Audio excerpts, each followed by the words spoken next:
அஸ்ஸலாமு அலைக்கும் friends. It's Sunday afternoon. இன்றைக்கி ஆஃப்டர்நூன் காலிஃப்ளவர் ஃப்ரை பண்ணலான்னு அதுக்கு தான் ரெடி பண்ணிக்கிட்டு இருக்கேன். இதுக்கு ஒரு முட்டை, தேவையான அளவு உப்பு, 1/2 டேபிள் ஸ்பூன் இஞ்சி பூண்டு paste, 1 table spoon chicken powder போட்டு நல்லா மிக்ஸ் பண்ணி எடுத்துக்கோங்க.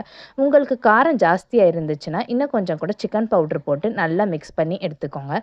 அதோட 1 டேபிள் ஸ்பூன் அரிசி மாவு, 1 டேபிள் ஸ்பூன் கார்ன்ஃப்ளவர் மாவையும் போட்டு நல்லா மிக்ஸ் பண்ணி கட்டி இல்லாமல் கரைச்சி எடுத்துக்கோங்க. சப்போஸ் உங்களுக்கு மிக்சிங் கொஞ்சம் தண்ணியாக இருந்துச்சுன்னா இன்னும் கொஞ்சம் கூட கார்ன்ஃப்ளவர் மாவு போட்டு நல்லா மிக்ஸ் பண்ணி எடுத்துக்கோங்க. சுடு தண்ணியில் 1/2 டேபிள் ஸ்பூன் மஞ்சள்தூள், கொஞ்சோண்டு உப்பு, அதோட காலிஃப்ளவரையும் போட்டு ஒரு 5 மினிட்ஸ் கழித்து ஃபில்டர் பண்ணி எடுத்துக்கோங்க. அப்போ தான் காலிஃப்ளவரில் இருக்க புழு எல்லாமே வெளியில் வந்துடும்.